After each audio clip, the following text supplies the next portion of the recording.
Hello everybody, welcome, welcome. My name is Evelyn of Pink Sheep Design and this is my regularly scheduled Tuesday live. I have a couple of announcements for you guys before we get started. Welcome, and we'll let everybody join, let the notifications go out. Let's see. All right, so first announcement, super excited. This pattern will be releasing tomorrow. I've got everything almost ready for it. This is the Low Tide Tee. It is a chunky summer t-shirt design. I've been wanting to do something boxy like this for a while. So you've got your ribbing on the bottom, ribbing on the sleeves. You can also make it sleeveless. I had a lot of testers that chose not to add the sleeve ribbing. So really excited about this design. And this design and the one that's coming after it have made me realize I really want to showcase more so, and I have in the past, because if you guys have tested for me, you'll know that you can use, for a lot of my patterns, if they call for like a super bulky yarn, you can also use like 2 strands of 5-weight bulky, or you can use like 3 to 4 strands of like a worsted weight yarn. And I want to showcase that more. So now it's like anytime I release a pattern, I want to try and really remind everyone, you don't have to use super bulky yarn for the patterns. You can use different weights of yarn held double or triple or quadruple stranded, and maybe do a few more videos about how to do that, like how to substitute that out. So going from 1 strand to 3 strands to 4 strands, and making sure that it's still going to work, which a lot of it is gauge. If you're comfortable with gauge, you'll know how to do that. But, with my patterns being beginner friendly, there's a lot of beginners that try the patterns and they may not know how to do that yet. So, second announcement is that the DIY Hook Challenge, we are halfway through the month of May, and that means we have until the end of this month for you to purchase your DIY hook to join in on the challenge this year. So if you guys haven't seen our hooks this year, these are 20mm hooks that you'll get to decorate this year. It's 15 bucks for a hook. We're going to have giveaways and deals throughout the challenge this year. We've also got some amazing sponsors this year. We have 7 different sponsors that have helped us with the prize packs this year. We're going to have 2 grand prize winners in the adult categories, as well as a winner from the kids category. So really excited. Snag your hooks while you can. Like I said, you've got until the end of May to purchase your DIY hook, and then you'll have all of June to do your decorating. So you don't have to decorate it right away. I know, feel like there are people on Instagram who are already sharing, their decorated hooks, and I don't want anyone to think that you have to have it decorated by the end of May. You just have to purchase it by the end of May, and then you'll have all of June to decorate. So that is happening now. You can find those in our Etsy shop. And the last announcement I wanted to make is I did a little sneaky posting yesterday on my Etsy shop. We have a few, I was actually going in and trying to separate out our hybrid hook posts. So if you guys have seen our hybrid hooks, usually you'll have to go in to the color and then go down to a drop down and see what sizes we have. But I wanted to make it a little bit easier to search the Etsy shop. So I've been breaking those up by size. So now if you go into our Etsy shop, and it's not all of them, but I'm working through them slowly to separate them all out. So it's easier to find certain sizes that you're looking for, or Susan Bates versus boy versus just a generic tapered. You can now search those in the Etsy shop and it'll be easier to find them. But we did post a couple of one-offs. Matt had used this really cool color shift filament. So if you guys can see, one side is green and the other side is blue. And I think he only made 3 at the time, but I never got them listed. So these are now listed in the shop. We have, let's see what sizes we have for my friends who use smaller weight yarn. We have a 5mm, a 4.5mm, and a 4.25mm available. And these are our, well, let's see, we got 2 boy brand. So these 2 are the boy, and that's the 5 and the 425 are boy brand hooks. And then The 4.5 is a generic tapered hook. So you guys can see, I prefer these. The more I've used them, I prefer these to buoy or baits. I really like our generic tapered hooks that we have. And then I also got to post, show you guys. Now I've got 7 of these that I just posted, and they should be at the top of the Etsy shop since I posted them last night. But we have some limited run rainbow hybrids that are now listed in the shop, and we have them. These are all our generic tapered hooks, and we have them from 4 all the way up to 10. So these are our silk filament. And because this silk filament is temperamental and a little bit pricier than our regular filament, these are priced in between the uncoated tapered hooks and the coated tapered hooks, or hybrid hooks. So usually these are not coated with resin. These are uncoated hooks. They got a little more texture to them here. But usually these would be $29.50. And because this is more expensive filament, these are $39.50, but they're not as expensive as our coated hooks. So this is one of our coated hybrid hooks. These are $49.50. So these are right sweet spot in the middle. But these are listed. So if anyone has been waiting for rainbow hooks, rainbow hybrids, we have a few for you guys, and we're hoping to have more. We actually got a new printer.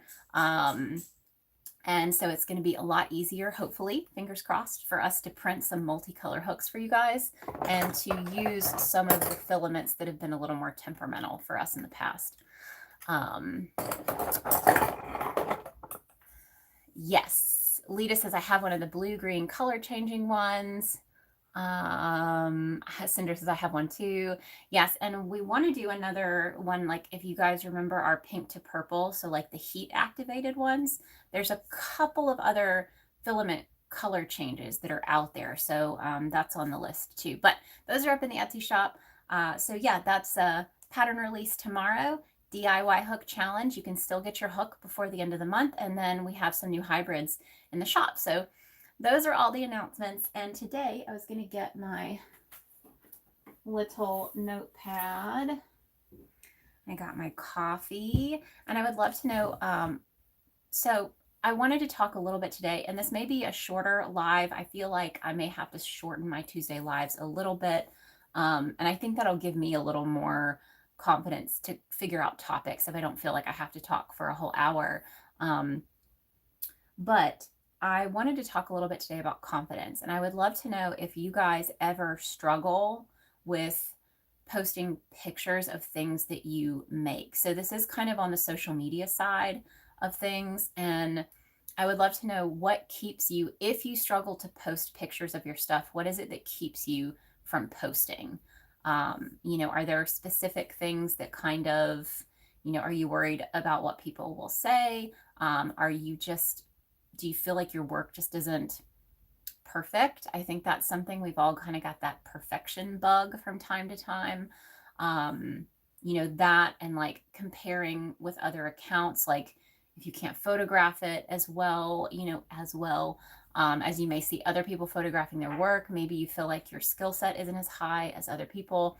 I would love to know if that's ever been an issue for you guys. Hello, Granny D. Welcome, welcome. Yes, so let me know.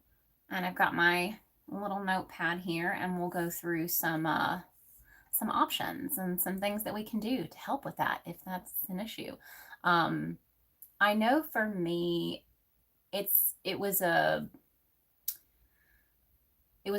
kind of a road to feeling confident on social media. Like now it's been a lot easier for me because I've been doing it for so much longer now, and getting confident in, you know, how comfortable I am with taking pictures of things, and, you know, finding my niche, and all of those things kind of helped with that.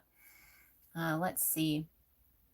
Winter says, I always struggle to post pictures of work in progress pieces. It feels too incomplete. Okay, that's a good one. Deepest apologies to the other people who had the 4.5 blue-green hook in their carts. Thank you so much. I hope you love it. Those were definitely some fun ones, and I hope we use some more. There's a lot of that dual color filament where like one side's one color, one side's the other, and we've only bought one so far, and that was the blue-green.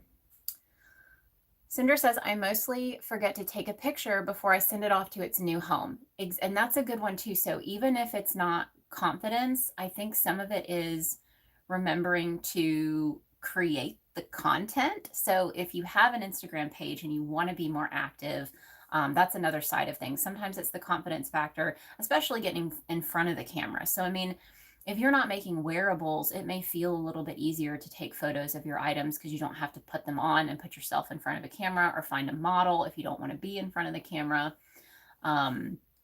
So I definitely think it can be a mix of things for sure. But today we're definitely going to focus on the confidence factor, and I have 5 things that we can go through that I think is really helpful with that, if that's something that you do tend to struggle with. And I think the big thing to start out with is comparing yourself to other people. So I think most of us got into crafting, and especially into crocheting, because it's, you know, helpful with stress levels and anxiety, and it just helps people wind down, and it's something that you find joy in, right? I mean, we do it because it makes you happy. And I really think that when we get into like the social media side of things and we start trying to post our work, especially if like maybe you're trying to sell things, it can, you know, you might feel a little, you know, less confident in putting your work out there for other people to potentially critique. I think that's a big piece of that. And if you are on Instagram or on Facebook and you're seeing all of these other people posting things where like maybe they are creating really super intricate items and they photograph them really well, and like I think that can like take our confidence levels down a couple of notches. You know, and I still see that. You know, I think for me, reminding myself that it's okay to stick with a niche that is beginner friendly, simple stitches. You know, you're not going to see patterns for me that have a lot of color work or mosaic style crochet, or super intensive specialty stitches. You know, that's not really my jam, but I will see other people out there doing that really, really well. And there's times where I kind of question myself, like, should I branch out and do these different things? But when I come back to what makes me happy, that is the simpler crochet pieces. I want something that I can watch TV while I work on and not worry that I'm gonna screw it up or miss a stitch and have to start all over or something like that. So I think when you start that comparison game, it can get really tricky. I think using Instagram and social media as inspiration is great, but I think if it starts to affect you in a way that, you know, takes away the confidence of your work, then it's time to kind of step back and say, okay, I need to refocus on what matters, why I'm doing this, and all of those kinds of things. Let's see.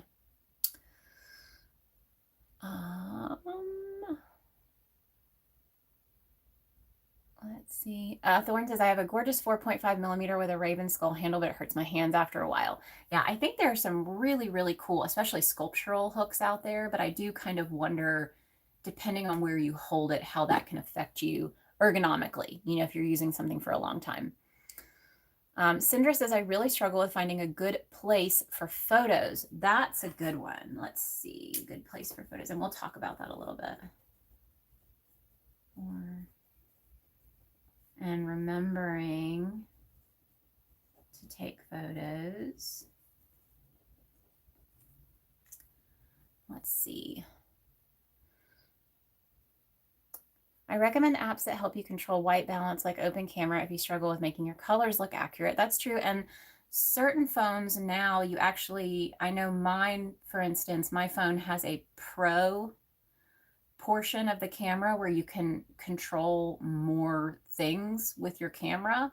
And that is a big part of it. Photographing your work is a big part of gaining confidence and sharing it, because if you struggle to photograph it and you don't think the pictures look good, it's going to be really hard for you to put that out there and feel good about it. So that's a big part of it. Lita says, that's me. I feel awkward taking photos of myself wearing my items. My filmographer friend told me that. Okay, yes. I have a really nice Canon camera to take pics with too. That's a big one. Dawn says the only time I think I have anxiety is if I'm posting something specifically to a crochet page or a group, then I feel as if my stuff isn't as good as other people. Okay, that makes sense. Lauren says, me at my red yarn, anytime I try to take a picture of it, why are you a drama queen? And some colors are harder to photograph for sure. Cinder says, I posted a picture of my stuff on Instagram when I started testing for you so you could see my work, but I keep getting people trying to scam me off that post. Yes, so I think too, when it comes to Instagram, a really quick word on that. For me, I definitely go through because I'll get kind of scammy comments, spammy comments that are like promote pick on whatever. And I just delete them. I'll delete them and I'll block the account. It doesn't get rid of them completely, but definitely deleting comments like that just to keep that clean in your comment space, I think is important. And it shows that you pay attention to your account. That's something sometimes if I'm looking and the only comments that I see on someone's account are, you know, post pick on this or send pick here. It makes me think that they're not really paying attention to their comments, you know, and getting rid of some of the spammier comments or blocking those accounts or blocking, you know, those people. So that's the big one. First thing is watch the comparison game. You don't know how long those other people have been crocheting. If you just now started out, it may be good to follow some other people who just started crocheting. You know, I think finding people that are at that same level as you, it's going to make it easier for you to say, okay, I've been crocheting about the same amount of time as this person. You know, it might make it a little bit easier. Now, keep in mind, some people are just really good at things immediately, so that doesn't always work either. But I think following a good wide range of people can be helpful to keep you from feeling like you're always having to compare yourself to other people.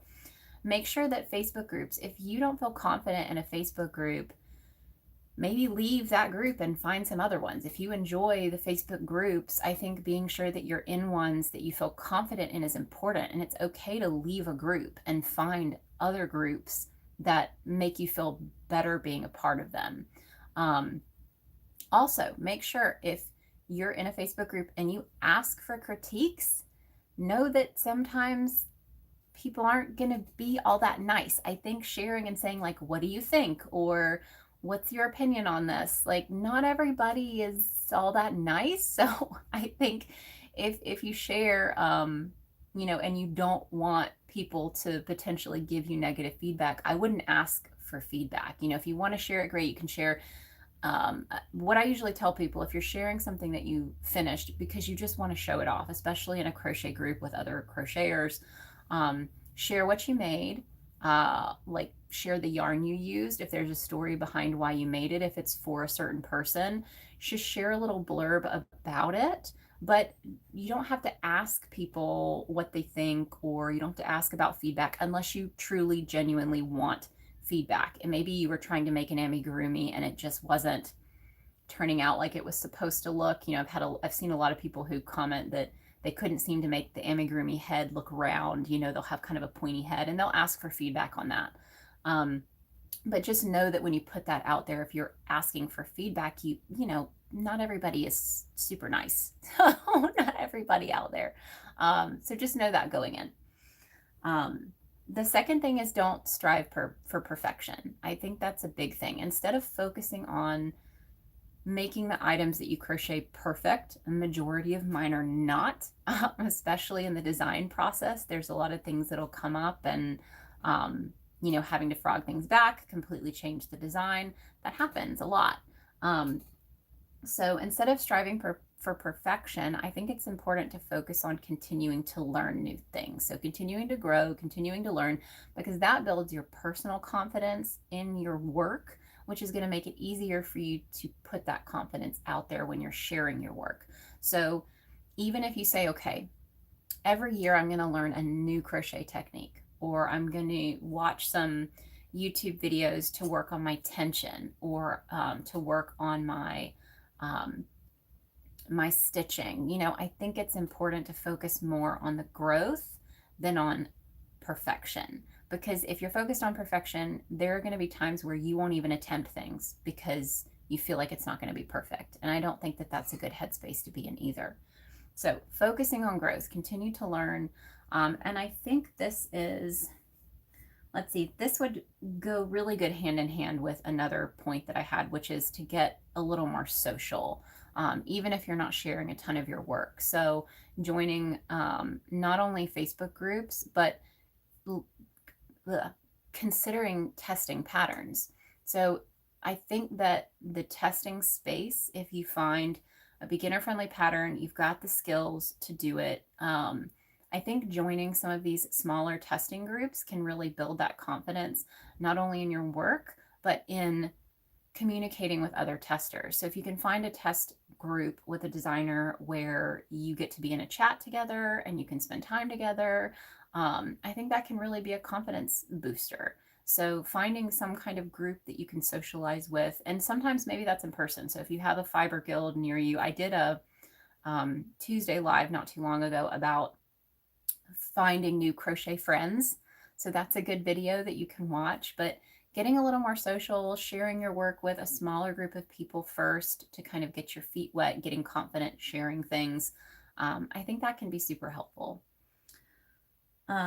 Okay, so this is what you guys have already brought this up quite a bit. One of my points was to practice your photography and video skills. Because again, if you don't feel confident in the way that your item looks when it's photographed, maybe you feel really confident about it in person, but you start to try to photograph it and you don't feel very good about it. That can happen. It happens to me. There have been times where I try to take photos just with my phone of some things. I don't feel like hauling the camera out and doing all of that. And I take the pictures and I don't like them. So then I don't want to share them. And then you feel like you wasted all this time because, you were taking pictures and then you don't want to share them. So I think the good thing is it's practice. So figuring out different places where you can take photographs. So if you're photographing all of your work inside your house, maybe the lighting's not that great, try moving your stuff outside. If you have a friend that would come over and model for you, maybe you're not super comfortable in front of the camera, you can get friends or family to help you. I think, again, batch photos help here. So if you have someone who wants to come over and spend some time with you and help you photograph a couple of different things so that then you have those items all together, you don't have to share them all at once. You've just got them, in your pocket to share later. That's helpful. And let's see, I got a couple of, Cinder says, I do not know them and they are blocked and deleted. So with the comments, yes. And Ellen says, so tired of the Instagram scammers. Yeah, it gets pretty bad. Thorn says, imperfection is part of the story of handmade things. Very true. I think we've talked about this before, is it really shows that what you're creating is not mass produced. And I think that's important, especially if you're trying to sell your items or even if you're gifting them, Cinder says, I used to quilt a lot and ended up with a pucker. And if someone who notices that, I just tell them that's a pucker of love. Exactly. There you go. Yes. Cinder says, your testing group has made me come out of my shell with wearables. Would have never made one without testing for you. And that's why I brought that up, because I feel that way about a lot of people who started out testing for me. And I remember the very first photos that they submitted of their finished pieces to where they are now. And it's completely different. Not just with the quality of the photos. So getting people to kind of step out of their comfort zone. Maybe they'll find somewhere near their house where they can either walk to or get outside. Or even, I love the people who take advantage of the windows in their home. So there's a couple of testers that I have who definitely tend to, maybe they can't get outside, but they have a window in their house that has really great natural light, and you'll see them have a window right here. So they'll get right up next to the window and have someone photograph them with the window to one side. And that's the goal. So you want the window to be, the light from the window to be hitting you right here.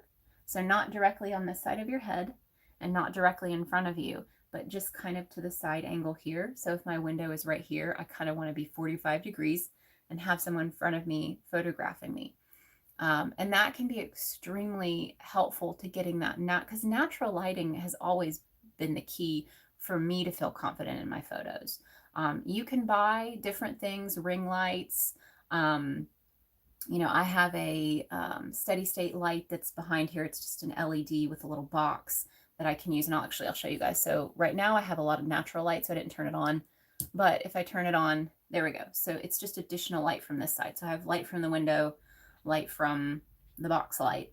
But to me, even if you buy the additional lighting, so I think the one that I have was maybe 30 bucks on Amazon. So it was affordable, you know, and the ring lights are right about that, but I still think that it should be used as supplement. So if you can find a space in your home, and if you're not wearing the items that you're creating, getting a table that you can set up next to a window, and then you just stand on the side and you can photograph things with the light coming in from the window. If you can't get outside or don't have a lot of space outdoors. If you have a porch, you can play around with the lighting from the porch. It depends on the time of day, but that's all the trial and error. You know, right now, the interesting thing is, you know, Instagram and a lot of the social media sites have moved from photography to video. So if you're not super confident with your photography skills, then it might be easier for you to do a video. You know, if you have, again, find yourself a setup with a window or get outside with some natural light. Try to avoid the middle of the day. So that kind of 12 p.m. sun is right up at the top. It's hard to find space that's not oversaturated with light, and then, you know, you're still going to kind of get a washed out picture. But if you can take photos in the morning or in the evening where you still got lighting but it's not directly overhead, then find yourself a space and set the item up that you want to take a video of, and you can just do a video like around the item or picking it up. You know, there's a lot of options now where video might feel easier. And I think it's worth a try. You know, if you can find yourself a phone tripod, that's super helpful as well. I have a setup that I use for filming, and it's just trying out different options where you can kind of be hands free with the phone. And Amazon has a ton of options for that, especially now. There's a lot of those pieces where if you want to do videos top down, so if you've got the camera above you and you want to showcase something on a table, there's, I mean, probably 6 or 7 top down lights that, you know, have pretty good reviews on Amazon. So you could try one of those too. And that's great too if you're looking at doing like tutorials of your work or short time lapses of you making the item. I think it's looking at different ways of sharing. I feel like Instagram used to be all about those gorgeous photos. And there are a lot of people, including myself, who, you know, kind of wish it would go back because we worked really hard to get good at that. And of course, as soon as you get good at something, technology changes or the algorithm changes or, you know, the social app changes. And so it's learning to kind of go with the flow and figure that out. And I've gotten a lot better at video because of it, you know, but it's a lot of trial and error. Let's see. Ellen says, you're reading my mind about the photography. Kim says, I learned a lot from the testing group. And Kim, natural shadows give a lot of depth to the photograph. Yes, and like I said, if you can pick a time of day where the sun's not directly overhead, it can be extremely helpful to getting that good, just even lighting. I did want to tell you guys too, the Lightroom app is free. So if you're interested in kind of, and that's just to jump up, if you've used any basic editing tools, Lightroom can be really, really helpful. You can use they have presets that are free, so you can try out different presets, just like you have presets on Instagram. If you go to post a photo, there's options you can choose from that kind of change the tone of the photo or the contrast of the photo. But Lightroom is free and you have more space on your phone. So back to Sindra, you were saying how you tend to forget to take pictures. I know for me, it was getting in the habit. If I'm working on something, I have to take at least, you know, one moment throughout that project to go take either a photo or a video of me working on that item. And that's just a habit. So once you get into the habit, it's easier. But then you come into the issue of running out of space on your phone. So the Lightroom app so far, and I have a lot of photos on there, I haven't run out of space on the app. So if you have a photo editing app that you can then move your photos into, that can help free up space on your phone. So sometimes that can be an issue as well, especially if you take a lot of pictures of family, you already don't have a lot of space on your phone. The Lightroom app is great. It's free.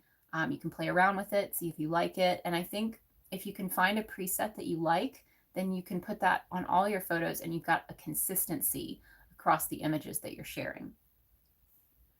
And let's see, the last point that I had was just hit publish. So I say publish, but just hit post. Whatever it is, you know, put yourself out there. I mean, that is kind of what it comes down to in the end, is going ahead and, you know, starting that Instagram account if that's what you want to do, you know, joining a group, sharing your work, and it just comes down to, you know, go ahead and jump on in.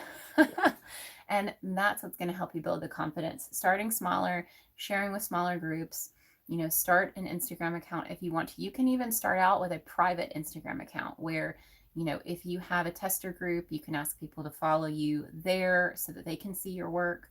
But it's just going ahead and getting yourself out there and putting your work out there, and know that as you continue to grow, your confidence is going to grow as you continue to practice, again, taking the photos where you actually feel confident in the photos. Because again, you could feel super confident about the item that you completed, but then if you don't feel confident about the photos that you take of it, it may be harder for you to, you know, make that leap of faith and start sharing those images. Cinder says, my problem is that I hate where I live, desert and not pretty desert. I have a photo storage plan with forever, so I have a ton of space to save photos. Yeah, and there are a lot of different apps out there where you can, and there are some that will automatically sync your photos. I can't remember the name. I had one for a little while where as soon as you took a photo, it would upload it. You know, so that way you didn't have to remember to upload the photo. So there's stuff like that, you know, read reviews, see, you know, what might work best for you. But I think finding that would be helpful, because I think we're all at that point where we have to make sure we don't run out of storage on our phones, especially if you store stuff like patterns on your phones. Google Drive is good, you know, so you can upload things to Google Drive, especially if you want to be able to access them on your computer. That makes it easy. Cinder says mine does that. Okay, so there's one if you want to check that out. Cinder says it's called Forever. Is that what it's called, Cindra? Forever? But yeah, I hope that y'all found this helpful. You know, I think it's something that we all deal with from time to time, even if you have been crocheting for a really long time and you're really confident in your skills. It's a whole different world when you start sharing things.